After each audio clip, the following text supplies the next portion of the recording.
ಒಂದು ಆಸ್ತಿಯ ತೆರಿಗೆ ವಿವರಗಳ ನಕಲೆಂದು ಅರ್ಥೈಸಿಕೊಳ್ಳಬಹುದು ಅಂತ ಸರ್ಕಾರದ ಆದೇಶವೇ ಇದೆ. ಆದರೆ ಇವರು ಯಾವುದೇ ಕಾಯ್ದೆ ಅಡಿಯಲ್ಲಿ ಖಾತಾ ಎನ್ನುವ ಪದವಿಲ್ಲದಿದ್ದರೂ ಸಹ ಸಾರ್ವಜನಿಕರಿಗೆ ಎ ಖಾತಾ ಮತ್ತು ಬಿ ಖಾತಾ ಎಂದು ಗೊಂದಲವನ್ನು ಉಂಟು ಮಾಡಿರುತ್ತಾರೆ. ಇದು ಆಗಿರ್ತಕ್ಕಂಥದ್ದು. ದಯವಿಟ್ಟು ಇವೆಲ್ಲ ಸ್ವಲ್ಪ ರೆಕಾರ್ಡ್ ತೆಗೆದ್ರೆ ಇದು ಕತೆ ಗೊತ್ತಾಗುತ್ತೆ ನಿಮಗೆ. ಇಲ್ಲಿ 2012ರಲ್ಲಿ ಭೂ ಪರಿವರ್ತಿತ ವಸತಿ ಹಾಗೂ ಇತರೆ ಉದ್ದೇಶಗಳಿಗೆ ಭೂ ಪರಿವರ್ತನೆಗೊಂಡ ಜಾಗಗಳಿಗೆ ಖಾತಾ ನೋಂದಾಯಿಸುವ ಸಂದರ್ಭದಲ್ಲಿ ನ್ಯಾಯಾಲಯ ಒಂದು ಆದೇಶ ಮಾಡುತ್ತೆ. 1 ಚದರ ಮೀಟ್ರಿಗೆ 250 ರೂಪಾಯಿಗಳಂತೆ ಸುಧಾರಣಾ ವೆಚ್ಚವನ್ನು ಏಕನಿಕ ನಿವೇಶನಗಳಿಗೆ ಪಾವತಿಸಿಕೊಂಡು ಖಾತಾ ನೋಂದಾಯಿಸಿ ಎ ಖಾತಾ ಎಂದು ನೀಡಿ ಅವುಗಳಿಗೆ ನಕ್ಷೆ ಅನುಮೋದನೆಯನ್ನು ನೀಡ್ತಕ್ಕಂಥದ್ದಕ್ಕೆ. ಈಗ ಇವರು ಹೊಸದಾಗಿ 7.5 ಲಕ್ಷ ಇದೆ, 15 ಲಕ್ಷ ಇದೆ, ಇದನ್ನು ಹೇಳ್ಕೊಂಡು ದಿನ ಗ್ಯಾರಂಟಿ ಅಂದ್ಕೊಂಡು ಕೂತಿದ್ದಾರೆ. ಇಲ್ಲಿ ಇನ್ನು ಅದೆಲ್ಲ ಡೀಟೇಲ್ ನಿಮಗೆ ನಾನು ಹೇಳಲಿಕ್ಕೆ ಹೋದರೆ ಇನ್ನೂ 1 ಗಂಟೆ ಬೇಕು. ಇಲ್ಲಿ 2009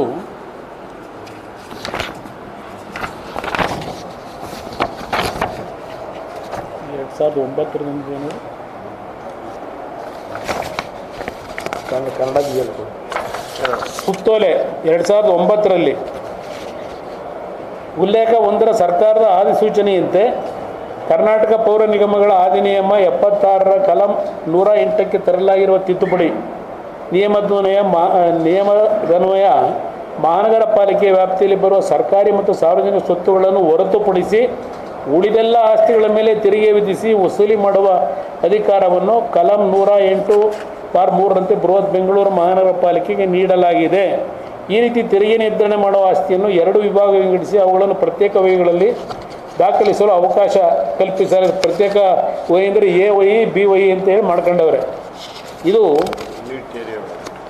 ಬಿ ವಹಿಯಲ್ಲಿ ದಾಖಲಿಸಲು ಅವಕಾಶ ಕಲ್ಪಿಸಲಾಗಿದೆ. ಇದೆಲ್ಲ ಒಂದು ಸುತ್ತೋಲೆ ಹೊರಡಿಸೋರೆ 2009ರಲ್ಲಿ. ಈಗ ಹಲವಾರು ರೀತಿಯಲ್ಲಿ ನಿರಂತರವಾಗಿ ಈ ಎ ಖಾತಾ ಬಿ ಖಾತಾ ಇದನ್ನು ಗೈಡ್ಲೈನ್ಸ್ಗಳನ್ನು ಕಾಲಕ್ಕೆ ಮಾಡ್ಕೊಂಡು ಬಂದಿದ್ದಾರೆ. ಈಗ ಇವರು ದೀಪಾವಳಿ ಗಿಫ್ಟ್ ಕೊಡ್ತಾರಲ್ಲ, ದೀಪಾವಳಿ ಗಿಫ್ಟಲ್ಲಿ ಇವರೇನು 500 ರೂಪಾಯಿ ಅದೇನೋ ನಾಳೆ 1ನೇ ತಾರೀಕಿಂದಲಂತೆ, ನವಂಬರ್ 1ರಿಂದ 500 ರೂಪಾಯಿ ಅರ್ಜಿ ಹಾಕೋಕ್ಕೆ. ಅಲ್ಲ ಇರಲಿ, ಇದೇನು ಬೇಡ ಬಿಡು, ತೊಂದರೆ ಇಲ್ಲ. 500 ರೂಪಾಯಿ ಫಸ್ಟು ಅರ್ಜಿ ಹಾಕಿ ಇಲ್ಲಿದೆ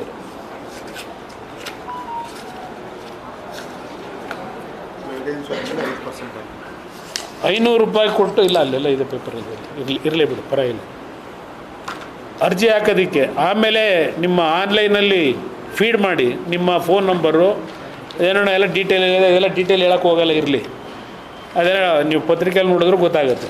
ಕೊಟ್ಕೊಂಡವ್ರೆ. ಇಲ್ಲಿ ಪ್ರಶ್ನೆ 500 ರೂಪಾಯಿ ಅರ್ಜಿ ಹಾಕೋದಕ್ಕೆ, ಆಮೇಲಿಂದ ನೀವೇನು ಡೀಟೇಲ್ ಕೊಡ್ತೀರಿ, ನಿಮ್ಮ ಮನೆ ತಗ ಬರ್ತಾರೆ ಆಮೇಲೆ ಅಧಿಕಾರಿಗಳು ವಸೂಲಿಗೆ ಬರ್ತಾರೋ, ಇದು ಟೇಬಲ್ ಕೆಳಗಿಂದ ಹಣ ತಗೊಳ್ಳೋಕ್ಕೆ ಟೇಬಲ್ ಮೇಲಿಂದ ತಗೊಳಕ್ಕೆ ಬರ್ತಾರೋ ಗೊತ್ತಿಲ್ಲ. ಈಗ 40-30 ಸೈಟ್ನ ಇವತ್ತು ನೀವೇನಾದರೂ ಈ ಬಿ ಖಾತೆಯಿಂದ ಎ ಖಾತಾ ಅಂತೇಳಿ ಏನೋ ಸಾಲ ಸಿಗೋದಿಲ್ಲ ಬ್ಯಾಂಕಲ್ಲಿ, ಬಿ ಖಾತಾ ಇದ್ದರೆ ಏನೋ ಕತೆ ಹೇಳ್ತಾವ್ರಲ್ಲ, ಅದೆಲ್ಲ ಒಂದು ಭಾಗ ಇರಲಿ. ಆಲ್ಮೋಸ್ಟ್ ಆಲ್ ಎಲ್ಲ ಈಗಾಗಲೇ 70-80% ಕರೆಂಟು ತಗೊಂಡವ್ರೆ, ಕನೆಕ್ಷನ್ನು, ವಾಟರ್ ಕನೆಕ್ಷನ್ನು ತಗೊಂಡವ್ರೆ, 2007ರಿಂದ ತೆರಿಗೆನೂ ಕಟ್ಕೊಂಬಂದವ್ರೆ. ಈಗ ತೆರಿಗೆ ಕಟ್ಟದೇ ಇದ್ದವ್ರದ್ದು ಕರೆಂಟ್ ಕನೆಕ್ಷನ್ ತಗೊಂಡಿದ್ರೆ, ಕರೆಂಟ್ ಕನೆಕ್ಷನ್ ಯಾವತ್ತು ತಗೊಂಡವ್ರೆ ಅವತ್ತಿಂದ ಲೆಕ್ಕ ಹಾಕ್ತಾರಂತೆ ತೆರಿಗೆನ ಹಾಕೋದಕ್ಕೆ, ಆಸ್ತಿ ತೆರಿಗೆ, ಅದೆಲ್ಲ ಒಂದು ಭಾಗ. ಇಲ್ಲಿ ಪ್ರಶ್ನೆ ಗೈಡೆನ್ಸ್ ವ್ಯಾಲ್ಯೂ ಏನು ಜಾಸ್ತಿ ಮಾಡಿದ್ರು, ಏನಾದರೂ 40-30 ಸೈಟ್ಗೆ ಕೆಲವು ಭಾಗದಲ್ಲಿ 5,000 ರೂಪಾಯಿ ಇದೆ, ಕೆಲವು ಭಾಗದಲ್ಲಿ 8,000, 10,000, 25,000 ರೂಪಾಯಿವರೆಗೂ ಇದೆ ಗೈಡೆನ್ಸ್ ವ್ಯಾಲ್ಯೂ ಸ್ಕ್ವೇರ್ ಫೀಟ್ಗೆ. ಎಸ್ ಆರ್ ರೇಟ್ ಇರೋದು. ಈಗ ನೀವು 40-30 ಏನಾದರೂ ಸೈಟಿಗ 5,000, 6,000 ರೂಪಾಯಿ ಇದ್ದರೆ ನಿಮ್ಮ ಗೈಡೆನ್ಸ್ ವ್ಯಾಲ್ಯೂ, ಅವನು 4,20,000 ಕಟ್ಟಬೇಕು. ನೀವೇ ಪತ್ರಿಕೆಯಲ್ಲಿ ಬರ್ಕೊಂಡಿದ್ದೀರಿ. ಕೆಲವು ಈ HSR ಲೇಔಟು ಅಲ್ಲೆಲ್ಲ 20 ಲಕ್ಷ 30 ಲಕ್ಷ ಕಟ್ಟಬೇಕು. ಇವತ್ತು ಯಾರೋ ಬೆಳಗ್ಗೆ ಹೇಳಿದರು ಕಾಮಾಕ್ಷಿ ಪಳ್ಳಿದ ಏರಿಯಾದಲ್ಲಿ ಅವ್ರು ಫಿಕ್ಸ್ ಮಾಡಿರೋ ಗೈಡೆನ್ಸ್ ವ್ಯಾಲ್ಯೂಗೆ ಅವ್ರದ್ದೇನೋ ಒಂದು 5,000 ಅಡಿ ಇದೆಯಂತೆ, ಅದಕ್ಕೆ 25 ಲಕ್ಷ ಕಟ್ಟಬೇಕಂತೆ. ಎಲ್ಲಿಂದ ಕಟ್ತಾರೆ ಬಡವರು? ಅವ್ನು ಯಾರೋ ಪಾಪ ಹಿಂದೆ 5 ಎಕರೆಯಲ್ಲಿ ಅವನು ಮಾಡಿರ್ತಾನೆ ಸೈಟ್ನ, 20, 30, 40 ಮಾಡಿರ್ತಾನೆ. ಅವ್ರುಗಳು ಆಗ 15,000ಕ್ಕೋ 20,000ಕ್ಕೋ ತಗೊಂಡಿರ್ತಾರೆ ಸೈಟ್ನ. ಈ ಸರ್ಕಾರಗಳಿಗೆ ಯೋಗ್ಯತೆ ಇಲ್ಲ. ನಾನು 2007 ಮುಖ್ಯಮಂತ್ರಿ ಇದ್ದಾಗ 5 ಬಡಾವಣೆಗಳನ್ನು ಬೆಂಗಳೂರನ್ನ ಸುತ್ತಮುತ್ತ ಮಾಡಬೇಕು ಅಂತ ಹೊರಟಿದ್ದವನು. ಘೋಷಣೆ ಮಾಡಿದೆ ಸ್ವಾತಂತ್ರ್ಯ ದಿನಾಚರಣೆ ಭಾಷಣದಲ್ಲಿ. 5 ಬಡಾವಣೆಗಳನ್ನು ರಚನೆ ಮಾಡಬೇಕು ಅಂತೇಳಿ, ಶಿವರಾಂತ ಕಾರಂತ್ ಬಡಾವಣೆ, ಕೆಂಪೇಗೌಡ ಬಡಾವಣೆ, ಅಲ್ಲಿಂದ ದೇವರಾಜ ಅರಸು ಬಡಾವಣೆ, ವಿಶ್ವೇಶ್ವರಯ್ಯ ಬಡಾವಣೆ, ಹೀಗೆ 5 ಬಡಾವಣೆಗಳಲ್ಲಿ ಬೆಂಗಳೂರು ನಾಗರಿಕರಿಗೆ ಸೈಟ್ ಫಾರ್ಮೇಷನ್ ಮಾಡಬೇಕು ಅಂತ ಹೇಳಿ. ಇವತ್ತು ಎಷ್ಟು ವರ್ಷ ಆಗಿದೆ? ಶಿವರಾಂತ ಕಾರಂತ್ ಬಡಾವಣೆದು ಒಂದು ಹಣೆ ಬರ, ವಿಶ್ವೇಶ್ವರಯ್ಯ ಬಡಾವಣೆದು ಇನ್ನೊಂದು ಥರ. ಸರ್ಕಾರಕ್ಕೆ ಸರಿಯಾದ ರೀತಿ ನೀವು ಬಡಾವಣೆ ರಚನೆ ಮಾಡಿ ಸೈಟ್ಗಳು ಮಾಡಿದರೆ ಬಿಡಿಯಿಂದ ಈ ಪರಿಸ್ಥಿತಿಗಳು ಯಾಕೆ ಬರೋದು ಬಡವರಿಗೆ? ಇವತ್ತು 15,000ಕ್ಕೋ 20,000ಕ್ಕೋ ತಗೊಂಡು ಅವನೇನೋ ಒಂದು ಸಣ್ಣ ಮನೆ ಕಟ್ಕೊಂಡಿರ್ತಾನೆ. ಈಗ ನೀವು 5% ಟ್ಯಾಕ್ಸ್ ಹಾಕಿದ್ರೆ ಅದಕ್ಕೆ 5% ಅಂದರೆ ಅವನೀಗ ಸಾಲ ತಗೊಂಡೋ ಪ್ರೈವೇಟಲ್ಲೋ ಎಲ್ಲ ಒಂದು 3 ಲಕ್ಷ 4 ಲಕ್ಷ ತಗೊಂಡು ಮನೆ ಕಟ್ಕೊಂಡವನೇ. ಈಗ ನೀನು ಏಕಾತ ಮಾಡಿಕೊಡ್ತೀವಿ, ಪರಿವರ್ತನೆ ಮಾಡಿಕೊಡ್ತೀವಿ, ದುಡ್ಡು ಕಟ್ಟು ಅಂತ 5% ಹಾಕಿ 3-4 ಲಕ್ಷ ರೂಪಾಯಿ ದುಡ್ಡು ಕಟ್ಟಬೇಕು ಅಂದರೆ ಆ 3-4 ಲಕ್ಷ ಕಟ್ಟಕ್ಕೆ ಮತ್ತಿನ್ನೊಂದು ಸಾಲ ಮಾಡಬೇಕು ಅವನು. ಇದು ಪರಿಸ್ಥಿತಿ. ಈ ಸರ್ಕಾರದಲ್ಲಿ ದುಡ್ಡಿಲ್ಲ, ಖಜಾನೆಯಲ್ಲಿ ಲೂಟಿ ಮಾಡಾಗಿದೆ. ಹಗಲು ದರೋಡೆ, ಹೇಳರ್ ಕೇಳರ್ ಯಾರೂ ಇಲ್ಲ. ಈಗ ದುಡ್ಡಿಲ್ಲ ಖಜಾನೆಯಲ್ಲಿ, ದುಡ್ಡು ಬೇಕಲ್ಲ, ಖಜಾನೆ ತುಂಬಿಸ್ಬೇಕಲ್ಲ. ಅದಕ್ಕೀಗ ಈ ಸ್ಕೀಮ್ ತಂದವ್ರೆ. ನಾನು ಈ ಸ್ಕೀಮ್ ನೋಡೋಣ, 100 ದಿವಸನೇ ಕೊಟ್ಕೊಂಡವ್ರೆ, ಎಷ್ಟು ಜನ ಅರ್ಜಿ ಹಾಕ್ತಾರೋ ನೋಡೋಣಂತೆ. ಆದರೆ ಒಂದು ಈ ನಾಡಿನ ಜನತೆಗೆ ನಾನು ಹೇಳ್ತೇನೆ, ನೀವಿನ್ನು 2 ವರ್ಷ ವೆಯ್ಟ್ ಮಾಡಿ. ಈ ಸರ್ಕಾರದ ಅವಧಿ ಇದೆ. ಯಾರು ದುಡ್ಡು ಕಟ್ಟಕ್ಕೆ ಹೋಗಬೇಡಿ, ಯಾರು ರೆಗ್ಯುಲರೈಸು ಮಾಡಿಸ್ಕೊಳ್ಳೋಕೆ ಹೋಗಬೇಡಿ. ಇವೆಲ್ಲ ಬೋಗಸ್. ಇದು ನಾನು ಓಪನ್ನಾಗಿ ಕರೆ ಕೊಡ್ತೀನಿ. ನೀವು ಯಾರೂ ಇದಕ್ಕೆ 4 ಲಕ್ಷ 10 ಲಕ್ಷ 20 ಲಕ್ಷ ಕೊಡಬೇಕಾದ ಅವಶ್ಯಕತೆ ಇಲ್ಲ. ಹಿಂದೆ ಏನು ಸಿಸ್ಟಮ್ ಇತ್ತು ಆ ಸಿಸ್ಟಮ್ನಲ್ಲೇ ನಿಮಗೆ ಸುಲಭವಾಗಿ ನಿಮ್ಮ ಆಸ್ತಿ ನಿಮಗೆ ಯಾವ ರೀತಿ ಹಣ ಖರ್ಚಿಲ್ಲದೆ ನಿಮಗೆ ದೊರಕಬೇಕು ಆ ಕೆಲಸ ಮಾಡಿಸ್ಕೊಡ್ತಕ್ಕಂಥದ್ದು ನಮ್ಮ ಜವಾಬ್ದಾರಿ, ಜನತಾದಳದ ಜವಾಬ್ದಾರಿ. ಈ ದಾರಿ ತಪ್ಪತಕ್ಕಂಥ ಕೆಲಸ, ದೀಪಾವಳಿ ಉಡುಗೊರೆ, ಇದಕ್ಕೆ ದಾರಿ ತಪ್ಕೋಬೇಡಿ, ನಿಮ್ಮ ಮನೆ ಹಾಳು ಮಾಡ್ಕೋಬೇಡಿ. ಈ ನಾಡಿನ ಜನತೆಗೆ ಇಷ್ಟು ವರ್ಷಲೇ ಕಾದಿದ್ದೀರಿ. ಬ್ಯಾಂಕ್ ಸಾಲ ಸಿಕ್ಕಿಲ್ಲ, ಅದು ಸಿಕ್ಕಿಲ್ಲ ಅಂತಕ್ಕಂಥ ಒಂದು ಪರ್ಸೆಂಟೇಜ್ ಇರ್ಬೋದು. ಆ ಸೈಟ್ ಮಾಡೋನೇ ಬ್ಯಾಂಕ್ ಸಾಲನೂ ಕೊಡಿಸ್ತೇನೆ ಮನೆ ಕಟ್ಕೊಳ್ಳೋಕ್ಕೆ. ಅದು ಸಿಸ್ಟಮ್ ಇಲ್ಲಿದೆ, ಅದು ಗೊತ್ತು ನನಗೆ. ಆದ್ದರಿಂದ ನೀವು ಮತ್ತಿನ್ನೊಂದು ಸಾಲ ಮಾಡಿ ಇದು ಕಟ್ಕೊಂಡು ಏನೋ ರೆಗ್ಯುಲರೈಸ್ ಮಾಡ್ತಾರೆ ಅಂತೇಳಿ ತಲೆ ಕೆಡಿಸ್ಕೊಬೇಡಿ. ಹಿಂದೆ ಹಲವಾರು ಸರ್ಕಾರಗಳಲ್ಲಿ ಅತ್ಯಂತ ಕಡಿಮೆ ದರದಲ್ಲಿ ನಿಮ್ಮ ಒಂದು ಓನರ್ಶಿಪ್ನ ಹಿಂದಿನ ಕೆಲವು ಸರ್ಕಾರದಲ್ಲಿ ಏನು ಉಳಿಸ್ಕೊಟ್ಟಿರೋದು, ಜನತಾದಳ ಸರ್ಕಾರ ಇದ್ದಾಗಲೇ ಉಳಿಸ್ಕೊಟ್ಟಿರೋದು.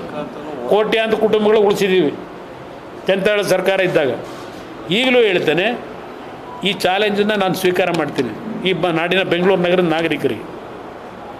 ಇವತ್ತೇನೋ ಇದ್ರ ಜೊತೆಗೀಗ ಅದೆಂಥದ್ದು ತಾಲೂಕು ಲೆವೆಲಲ್ಲೂ ಮಾಡ್ತಾರಂತೆ. ಅಲ್ಲೇನೋ 1200 ಕೋಟಿ ಎಕ್ಸ್ಪೆಕ್ಟ್ ಮಾಡ್ತಾವ್ರಂತೆ ಸರ್ಕಾರದ ಖಜಾನೆ ತುಂಬಿಸ್ಕೊಳ್ಳೋಕ್ಕೆ. ಆದ್ದರಿಂದ ನಾನು ಈ ಸಂದರ್ಭದಲ್ಲಿ ಜನಕ್ಕೆ ಈ ಸರ್ಕಾರ ದಾರಿ ತಪ್ಪಿಸ್ತಕ್ಕಂಥ ಕೆಲಸಕ್ಕೇನು ಕೈ ಹಾಕಿದ್ದಾರೆ, ಹಗಲು ದರೋಡೆ ಕೆಲಸ ಮಾಡಲಿಕ್ಕೆ ಏನು ಹೊರಟಿದ್ದಾರೆ, ಇದಕ್ಕೆ ಯಾವುದೇ ಕಾರಣಕ್ಕೂ ನೀವು ಮರಳಾಗಬೇಡಿ. ಇದು ಭಾಳ ಸ್ಪಷ್ಟವಾಗಿ ಹೇಳ್ತೇನೆ. ನಿಮ್ಮನ್ನು ಉಳಿಸ್ತಕ್ಕಂಥ ಜವಾಬ್ದಾರಿ ನಮ್ಮದು. ಇನ್ನೊಂದು, ನಮ್ಮ ಪೊಲೀಸ್ ಕಮಿಷನರಿಗೆ ಅಲ್ಲ, ಇವರಿಗೆ ಡಿ ಜಿ ಅವರಿಗೆ ಇವತ್ತು ಯಾವುದೋ ಒಂದು ಪತ್ರಿಕೆಯಲ್ಲಿ ನೋಡಿದೆ, ಇದೇನೋ ಮಾರ್ಗಸೂಚಿ ಕೊಟ್ಟವರಂತೆ ಪೊಲೀಸ್ ಇಲಾಖೆಗೆ. ಅದು ಒಂದು ಸುಮ್ಮನೆ ಜಸ್ಟ್ ಪಾಯಿಂಟ್ ಹೇಳ್ತೀನಿ ಅಷ್ಟೇ. ಅದು ನೆಕ್ಸ್ಟ್ ವೀಕಲ್ಲಿ ಅದರ ಬಗ್ಗೆ ಡೀಟೇಲ್ ಕೊಡ್ತೀನಿ. ಹೆಣ್ಣು ಮಕ್ಕಳುಗಳು ಆ ಮಾರ್ಗಸೂಚಿಲಿ ಒಂದು 5-6 ಮಾರ್ಗಸೂಚಿ ಕೊಟ್ಟ ನೋಡ್ತಾ ಇದ್ದೆ ರಾತ್ರಿ ಟಿ ವಿಲಿ. ಹೆಣ್ಮಕ್ಳನ್ನ 6 ಗಂಟೆ ಮೇಲೆ ಯಾವುದೇ ಅವ್ರ ಮೇಲೆ ದೂರಿದ್ರು ಸ್ಟೇಷನಿಗೆ ಕರ್ಕೊಂಡು ಹೋಗಬಾರ್ದು ಅಂತೇಳಿ ಒಂದು ಮಾರ್ಗಸೂಚಿ ಹೊರಡಿಸವ್ರೆ. ಇದು ಬೆಳಗ್ಗೆ ಪತ್ರಿಕೆಯಲ್ಲೂ ಬಂದಿದೆ, ನೋಡಿದೆ. ನಿನ್ನೆ ದಿನ ಮೈಸೂರಿನಲ್ಲಿ ಒಂದು ಹೆಣ್ಣು ಮಗಳನ್ನ ರಾತ್ರಿ 8 ಗಂಟೆಯಲ್ಲಿ ಯಾರು ಅವ್ರಿಗೆ ಡೈರೆಕ್ಷನ್ ಕೊಟ್ಟರು ಸರ್ಕಲ್ ಇನ್ಸ್ಪೆಕ್ಟ್ರಿಗೆ, 8 ಗಂಟೆ ರಾತ್ರಿ ಹೆಣ್ಮಗಳನ್ನ ಕರ್ಕೊಂಡೋಗಿ ಆ ಹೆಣ್ಮಗಳ ಮೇಲೆ ಏನೂ ಕೇಸಿಲ್ಲ. ಅದೊಂದು ದೊಡ್ಡ ಇತಿಹಾಸ ಇದೆ. ಮೈಸೂರಿನಲ್ಲಿ ನಡೆದಿರೋದು. ಯಾವುದಪ್ಪ ಅದು ಪೊಲೀಸ್ ಸ್ಟೇಷನ್ ಅವರು ಏನೋ ತಳವಾರ ಮೊನ್ನೆ ಅದೆಂಥದ್ದು ನಿಮ್ಮ ಡ್ರಗ್ಸ್ ಇದರಲ್ಲಿ ಸಿಗಾಕೊಂಡು ಅದರಲ್ಲಿ ಸಸ್ಪೆಂಡ್ ಮಾಡಿದ್ದೀವಿ ಅಂತ ಹೇಳಿದ್ರು ಮಾಧ್ಯಮಗಳಿಗೆ. ಆ ಇನ್ಸ್ಪೆಕ್ಟ್ರನ್ನ ಸಸ್ಪೆಂಡು ಇಲ್ಲ ಪಸ್ಪೆಂಡು ಇಲ್ಲ, ಮತ್ತೆ ಅದು ಎಷ್ಟು ಕೊಟ್ಟನೋ ಗೊತ್ತಿಲ್ಲ, ಮತ್ತು ಅಲ್ಲೇ ಅವನೇ. ಇದು ಈ ಸರ್ಕಾರದ ನಡವಳಿಕೆ. ಇದ್ರ ಸ್ಟೋರಿ ಮುಂದಿನ ವಾರ ಹೇಳ್ತೀನಿ. ಈಗ ಇದು ಡೈವರ್ಟ್ ಆಗೋದು ಬೇಡ, ಈ ಏಕಾದ ಬೇಕಾದ. ಹಾಂ, NR ಸ್ಟೇಷನ್.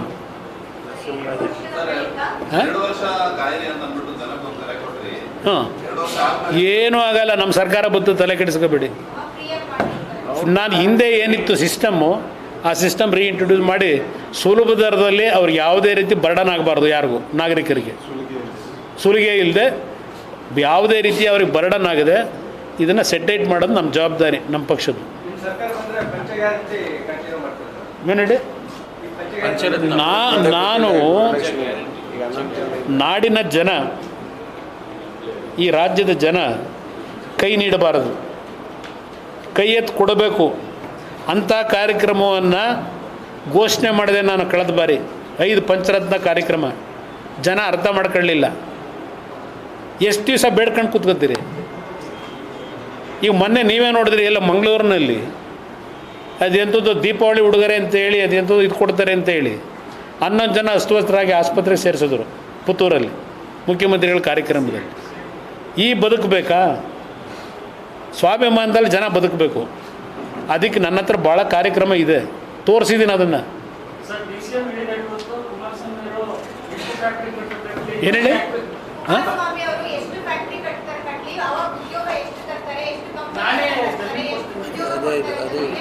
ನನ್ನ ಕಾಲದಲ್ಲಿ ಇವ್ರ ಜೊತೆನೇ ಸರ್ಕಾರ ಮಾಡಿ 9 ಇಂಡಸ್ಟ್ರಿಯಲ್ ಕ್ಲಸ್ಟರ್ಗಳನ್ನು ಮಾಡತಕ್ಕಂಥ ತೀರ್ಮಾನ ತಗೊಂಡೆ. ಕಾಂಪೀಟ್ ವಿತ್ ಚೈನಾ ಅಂತ ಹೇಳಿ ಕಾರ್ಯಕ್ರಮ. ಕಲಬುರಗಿ, ಬೀದರ್, ಕೊಪ್ಪಳ, ಬಳ್ಳಾರಿ, ಚಿತ್ರದುರ್ಗ, ಒಂದೊಂದು ಜಿಲ್ಲಾ ಕೇಂದ್ರದಲ್ಲಿ ಇವತ್ತು ಯಾವ ಟ್ರಂಪ್ ಬಗ್ಗೆ ಚರ್ಚೆ ಮಾಡ್ತಾ ಇದ್ದೀವಿ, ಚೈನಾ ಬಗ್ಗೆ ಚರ್ಚೆ ಮಾಡ್ತಾ ಇದ್ದೀವಿ, ಆತ್ಮನಿರ್ಭರ್ ಕಾರ್ಯಕ್ರಮ ಅಂತ ಹೇಳ್ತಾ ಇದ್ದೀವಿ, ವಿಕಸಿತ ಭಾರತ ಅಂತ ಹೇಳ್ತಾ ಇದ್ದೀವಿ. ನಾನು ಅವತ್ತು ಏನು 9 ಜಿಲ್ಲೆನಲ್ಲಿ 9 ಇಂಡಸ್ಟ್ರಿಯಲ್ ಕ್ಲಸ್ಟರ್ಗಳನ್ನ ಮಾಡ್ತಕ್ಕಂಥದ್ದಕ್ಕೆ ತೀರ್ಮಾನ ಮಾಡಿದ್ದೆ. ಕೊಪ್ಪಳ ಒಂದರಲ್ಲಿ ಅದೇನೋ ಎಲೆಕ್ಟ್ರಾನಿಕ್ ಟಾಯ್ಸ್ದೇನೋ ಸ್ವಲ್ಪ ಮಟ್ಟಿಗೇನೋ ಮಾಡ್ಕೊಂಡವ್ರೆ, ಅದು ಹೊರತುಪಡಿಸೋರು ಯಾವುದೂ ಟೇಕ್ ಆಫ್ ಆಗಲಿಲ್ಲ. ಇವತ್ತು ಲಕ್ಷಾಂತರ ಜನಕ್ಕೆ ಉದ್ಯೋಗ ಕೊಡಿಸ್ತಕ್ಕಂಥದ್ದಕ್ಕೆ ಅವಕಾಶಗಳಿತ್ತು, ಅದರಿಂದ ಮಾಡಿದ್ದೆ. ನಾನೇನಾದರೂ ಕಂಟಿನ್ಯೂ ಆಗಿದ್ದರೆ 25,000 ಕೋಟಿ ಸಬ್ಸಿಡಿ ಕೊಡೋಕ್ಕೆ ಪ್ಲ್ಯಾನ್ ಮಾಡಿದ್ದೆ ಇಂಡಸ್ಟ್ರಿಗೆ ಮಾಡ್ತಕ್ಕಂಥವ್ರಿಗೆ. ಸರ್ಕಾರ ತೆಗೆದ್ರಿ. 5 ವರ್ಷದ ಸರ್ಕಾರ ನನ್ನ ಕೈಗೆ ಸಿಕ್ಕಿದ್ರು ತೋರಿಸ್ತಾ ಇದ್ದೆ ನಾನು. ಜನ ತೀರ್ಮಾನ ಮಾಡಬೇಕು. ಇವತ್ತು ಯಾತಿಗೆ ಗುಂಡಿಗಳು ಇಟ್ಕೊಂಡು ಕೂತಿದ್ದೀನಿ? ನಿಮ್ಮ ಯೋಗ್ಯತೆಗೆ ಒಂದು ಗುಂಡಿ ಮುಚ್ಚೋ ಯೋಗ್ಯತೆ ಇಲ್ಲ ನಿಮಗೆ. ಇಲ್ಲಿ ಹೇಳ್ತಾರೆ, ನಾನು ಕೆಲವು ಅಧಿಕಾರಿಗಳಿಗೆ ಕೇಳಿದ್ರೆ ಇದೇನು ಈ ಸ್ಕೀಮ್ ತಂದವರಲ್ಲ 5% ಶುಲ್ಕ ವಸೂಲಿ ಮಾಡೋದು. ಯಾವ ಏರಿಯಾದಲ್ಲಿ ಈ ಬಡಾವಣೆಗಳು ಮಾಡಿ ಪಾರ್ಕ್ ಇಲ್ಲ, ರಸ್ತೆಗಳಿಲ್ಲ, ಈ ದುಡ್ಡನ್ನು ನಾವೇನು ಕಲೆಕ್ಟ್ ಮಾಡ್ತೀವಿ ಅಲ್ಲಿ ಪಾರ್ಕ್ ಮಾಡ್ತಾರಂತೆ. ಮನೆ ಕಟ್ಟಿ ಪಾರ್ಕ್ ಜಾಗವೇ ಇಲ್ಲ, ಅಲ್ಲಿ ಪಾರ್ಕ್ ಎಲ್ಲಿಂದ ತರ್ತಾರೆ ಇವರು? ಇದು ಹೇಳ್ತಾರೆ ನಾನು ನಿನ್ನೆ. ಈ ದುಡ್ಡೆಲ್ಲ ಇವ್ರು ಯಾರು ಕಟ್ತಾರೆ ದುಡ್ಡನ್ನು, ಅವ್ರ ಏರಿಯಾಗೆ ಈ ದುಡ್ಡನ್ನು ಖರ್ಚು ಮಾಡ್ತಾರಂತ. ಈಗ ಅದಕ್ಕೆ ಈ ಸ್ಕೀಮ್ ತಂದವ್ರಂತೆ ಯೋಗ್ಯತೆಗೆ.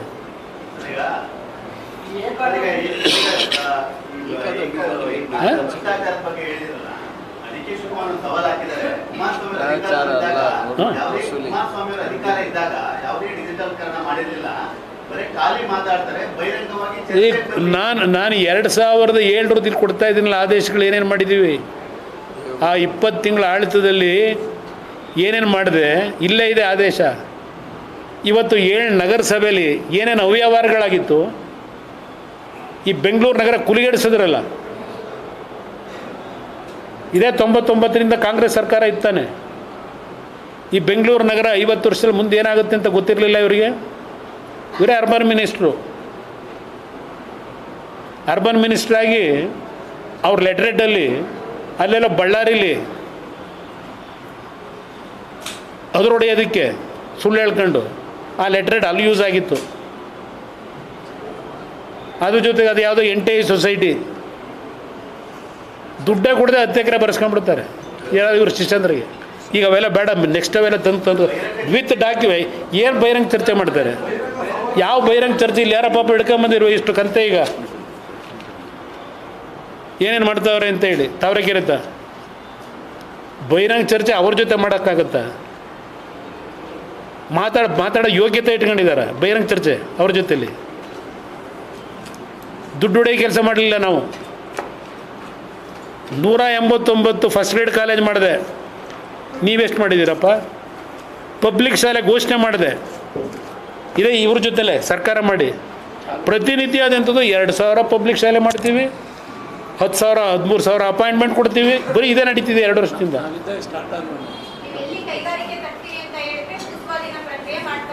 ಯಾರು? ನಾನು ಹೆಂಗೆ ತರೋಕ್ಕಾಗತ್ತೆ? ಇಲ್ಲಿ ಈ ಸರ್ಕಾರ ಮಾಡಬೇಕು. ರಾಜ್ಯ ಸರ್ಕಾರದಲ್ಲಿ ಆ ವಾತಾವರಣ ನಿರ್ಮಾಣ ಮಾಡಬೇಕಿಲ್ಲಿ. ನನ್ನ ಕೆಲಸ ಅಲ್ಲಿ ಡೆಲ್ಲಿಲಿರೋದು ಕಾರ್ಖಾನೆ ನಿರ್ಮಾಣ ತರೋಕ್ಕಲ್ಲ, ನನಗೆ ಕೊಟ್ಟಿರೋ ಇಲಾಖೆ. ಕೆಲವು ಸ್ಕೀಮ್ಗಳಿದೆ, ಅದನ್ನು ಇಂಟ್ರೊಡ್ಯೂಸ್ ಮಾಡ್ತಕ್ಕಂಥದ್ದಕ್ಕೆ ಇದೆ ಅಷ್ಟೇ. PLI ಸ್ಕೀಮ್ಗಳು. ಈಗ 4,500 ಬಸ್ ಕೊಟ್ಟನಲ್ಲ, 10,000 ಬಸ್ಸನ್ನು, ಎಲೆಕ್ಟ್ರಿಕ್ ಬಸ್ಗಳನ್ನು ಇವತ್ತು ನಮ್ಮ ಇಲಾಖೆಯಿಂದ ಫಸ್ಟ್ ಫೇಸಲ್ಲಿ ಕೊಡ್ತಾಯಿದ್ದೀವಿ. 4,000 ಬೆಂಗಳೂರಿಗೆ ಯಾಕೆ ಕೊಟ್ಟಿದ್ದೀನಿ?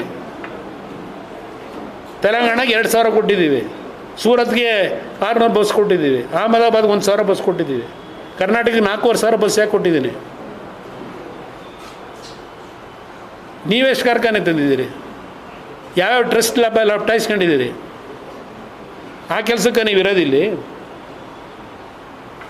ಪಟ್ಟಿ, ಸೀರೀಸ್ ಆಫ್ ಪಟ್ಟಿ ಕೊಡ್ತೀನಿ, ಧಾರಾವಾಹಿ. ನನ್ನ ಬಗ್ಗೆ ಚರ್ಚೆ ಮಾಡೋದಕ್ಕೆ ನಿಮ್ಗೆ ಯೋಗ್ಯತೆ ಇಲ್ಲ. ಆ 10, 8, 9 ಇಂಡಸ್ಟ್ರಿಯಲ್ ಕ್ಲಸ್ಟರ್ ಮಾಡಿದ್ನಲ್ಲ, ಯಾವುದಾದ್ರು ಒಂದು ಕ್ಲಸ್ಟರ್ನ ನೀವ್ಯಾದರೂ ಜಿಲ್ಲೆಯಲ್ಲಿ ಮಾಡಿದ್ರೆ ಅದನ್ನು ಕಂಟಿನ್ಯೂ ಮಾಡಿದ್ರೆ ಇದ್ದಿದ್ದು 14 ತಿಂಗಳು ಕೆಲಸ ಮಾಡೋಕ್ಕೆ ಬಿಡಲಿಲ್ಲ.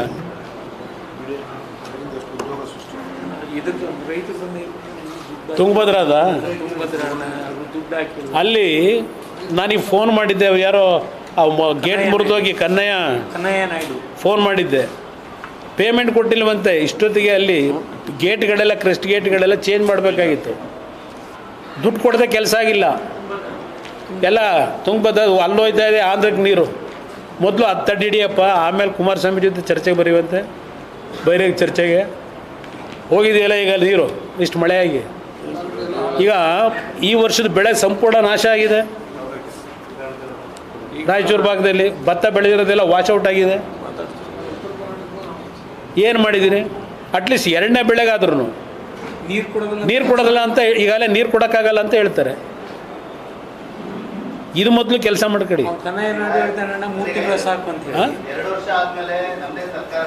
ಬರುತ್ತೆ, ತಲೆ ಯಾಕೆ ಕೆಡಿಸ್ಕೊತೀರಿ? ಹಾಂ, ನೋಡೋಣ, ಬನ್ನಿ ನೋಡೋಣ.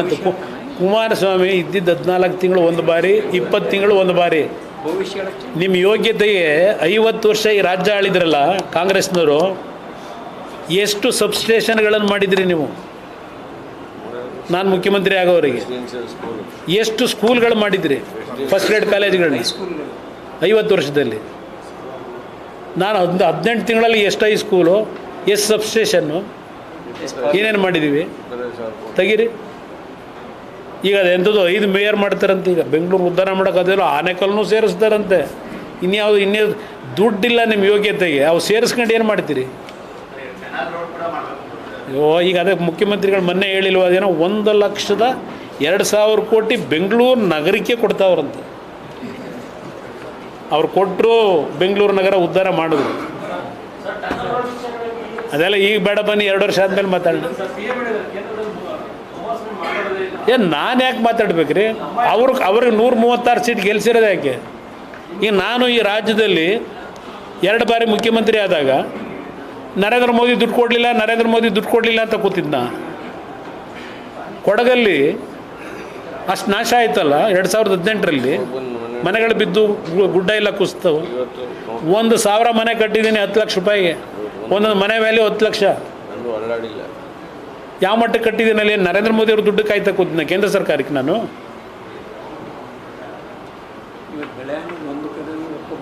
ಇವತ್ತಿನವರೆಗೆ ಬೆಳೆ ಹಾನಿ 1 ರೂಪಾಯಿ ಕೊಡಲಿಲ್ಲ. ಹೇಳ್ತಾವ್ರೆ 2,000 ಕೋಟಿ ಕೊಡ್ತಾರಂತ ಇನ್ನೂ ಯೋಚನೆ ಮಾಡ್ತಾವ್ರೆ ಕೊಡೋಕ್ಕೆ. Okay, thank you. ಇದೆಲ್ಲ ಮಾತಾಡೋಣ, ಇನ್ನೂ ಭಾಳ ದಿನ ಇದೆ. ಇದು ಮೊದಲು ಏಕಾತ ಬೇಕಾತ ಅಂತ ನೋಡೋಣ.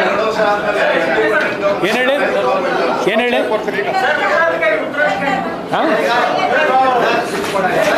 ಒಬ್ಬರು ಕೇಳಿ ಬ್ರದರ್.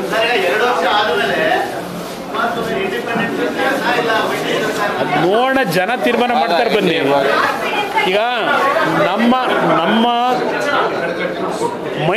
ಮೈತ್ರಿ ಬಗ್ಗೆ ಇವತ್ತೇನೋ JDS BJPಯ ಮೈತ್ರಿ ಇದೆ, ಅದರಲ್ಲಿ ಯಾವುದೇ ರೀತಿಯ ಸಮಸ್ಯೆಗಳಿಲ್ಲ. ಅಬಾಧಿತವಾಗಿ ಈ ಮೈತ್ರಿ ಮುಂದುವರಿತದೆ.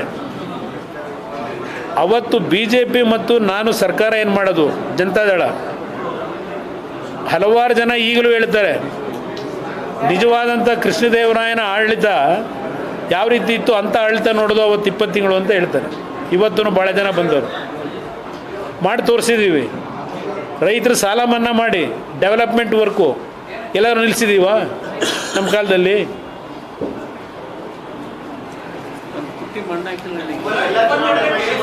ಏನು ಹೇಳಿ? ಅಯ್ಯೋ ಹೇಳ್ತಾರೆ, ಅವ್ರು ಹೇಳ್ಕೊಳ್ಳೇಬೇಕಲ್ಲ. ದುಡ್ಡಿನ ಮದ ಲೂಟಿ ಮಾಡಿ ದುಡ್ಡು ಇಟ್ಕೊಂಡವ್ರೆ. ಆ ದುಡ್ಡು ಎರಚ್ಬಿಟ್ಟು ಓಟ್ ಹಾಕ್ಸ್ಕೊತೀವಿ ಅಂತ ತಿಳ್ಕೊಂಡವ್ರೆ. ಗೊತ್ತಾಗುತ್ತೆ ಬನ್ನಿ. ನಾನು ಎಲ್ಲೂ ಕ್ರಾಂತಿ ಹೇಳಿಲ್ಲ. ನನಗೆ ಕ್ರಾಂತಿನೂ ಇಲ್ಲ, ವಾಂತಿನೂ ಇಲ್ಲ, ಭ್ರಾಂತಿನೂ ಇಲ್ಲ. ನಿಮ್ಮೆಲ್ಲರ ಶುಭ ಹಾರೈಕೆಯಲ್ಲಿ ಏನೋ ಕುಮಾರಸ್ವಾಮಿ ಮುಗದೇ ಹೋದ ಅಂತ ಅನ್ಕೊಂಡಿದ್ರು. ಮತ್ತೆ ಭಗವಂತನ ಆಶೀರ್ವಾದ ಗಟ್ಟಿಮುಟ್ಟಾಗಿ ಬಂದಿದ್ದೇನೆ, ಇದ್ದೀನಿ ನಿಮ್ಮ ಮುಂದೆ. ನನಗೆ ವಿಶ್ವಾಸ ಇದೆ, ಈ ಜನ, ಕರ್ನಾಟಕ ರಾಜ್ಯದ ಜನ ಇವತ್ತೇನು ಬೇಸತ್ತು ಹೋಗಿದ್ದಾರೆ, ದಿನಕ್ಕೆ ಕಾಯ್ತಾವ್ರೆ ಯಾವಾಗ ಬರುತ್ತೆ ಚುನಾವಣೆ ಅಂತ ಹೇಳಿ. ನನಗೆ ಆ ವಿಶ್ವಾಸ ಇದೆ. Thank you brother. ಹೆಚ್ಚಿನ ವಿಡಿಯೋಗಳಿಗೆ ಪ್ರತಿಧ್ವನಿ ಯೂಟ್ಯೂಬ್ ಚಾನೆಲ್ ಸಬ್ಸ್ಕ್ರೈಬ್ ಮಾಡಿ, ಬೆಲ್ ಐಕಾನ್ ಕ್ಲಿಕ್ ಮಾಡಿ.